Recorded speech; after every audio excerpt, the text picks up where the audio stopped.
Singkat cerita, gue sering lihat sesosok nenek-nenek di ujung lorong depan gudang. Awalnya gue cuek, tapi lama-lama creepy juga, karena sosok nenek itu selalu tersenyum ketika gue lewat.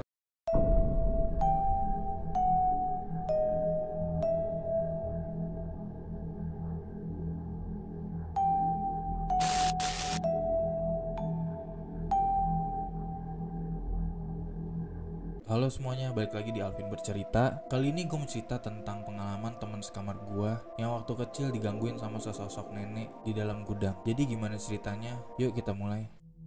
Halo semuanya, perkenalkan nama gue Rudy. Gue mau cerita tentang pengalaman gue waktu kecil yang terbilang cukup horor bagi gue. Jadi waktu kecil gue tinggal di sebuah rumah. Di rumah itu ada oma sama opa gue.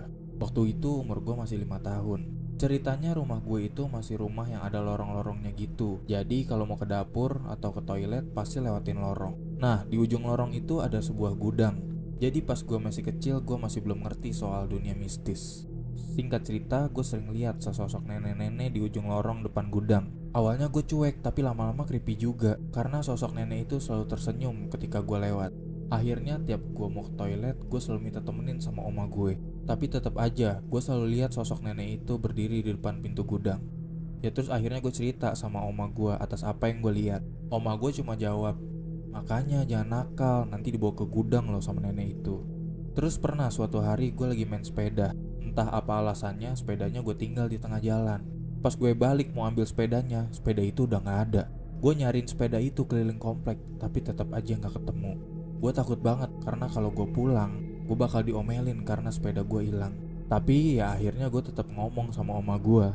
Terus oma gue tuh marah banget karena gue ninggalin sepedanya sembarangan. Dan sebagai hukumannya gue mau dibawa ke gudang untuk dikunciin.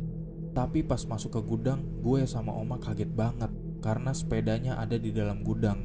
Dan lebih parahnya lagi, sosok nenek itu tersenyum lebar ke arah gue dari balik sepeda.